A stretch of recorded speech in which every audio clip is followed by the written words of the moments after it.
ఎందుకు కొట్టకూడదు? కొడతాను, తిడతాను. నా పెళ్ళాం నా ఇష్టం. పొరుగువారి మధ్యలోకి వస్తున్నావు.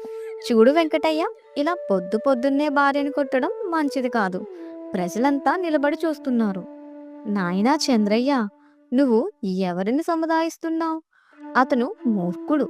ఎవ్వరి మాట వినడు. పొద్దు పొద్దున్నే తాగడానికి డబ్బులు ఇవ్వమని భార్యను కొడుతున్నాడు. ఇవ్వడానికి ఆమె దగ్గర డబ్బులు ఎక్కడివి? అన్నది బామ్మ. ఓయ్ ముసలిదానా, గమ్మున ఉండు. ఎక్కువ మాట్లాడావనుకో మంచిగా ఉండదు. రామరామ, ఇవాళ రేపు పిల్లలకి వాళ్ళకంటే పెద్దవాళ్ళతో ఎలా మాట్లాడాలో తెలియటం లేదు. నేను నీ తల్లి వయసు దాన్ని, కానీ నువ్వు నాతో ఈ విధంగా మాట్లాడుతున్నావు అన్నది బామ్మ. నేను చెప్పానా మా విషయంలో మాట్లాడమని? ఇది మా భార్యాభర్తల మధ్య విషయం, నీకు సంబంధం లేదు అన్నాడు వెంకటయ్య. మళ్ళీ తన భార్యను కొట్టడం మొదలుపెట్టాడు. ఇదంతా చంద్రయ్య చూడటానికి ఇష్టపడలేదు. పట్టుకొని అతన్ని గట్టిగా కొట్టాడు. అది చూసి ఊరువారంతా చప్పట్లు కొట్టారు. చాలా మంచి పని చేశావు.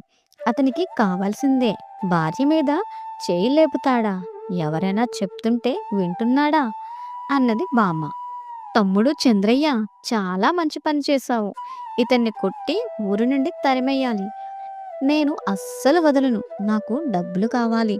సాయంత్రం వరకు డబ్బులు ఇవ్వకుంటే ఇలానే కొడుతుంటాను. నేను చూస్తాను ఎవరు వచ్చి కాపాడుతారో. ఇదిగో, తీసుకో డబ్బులు.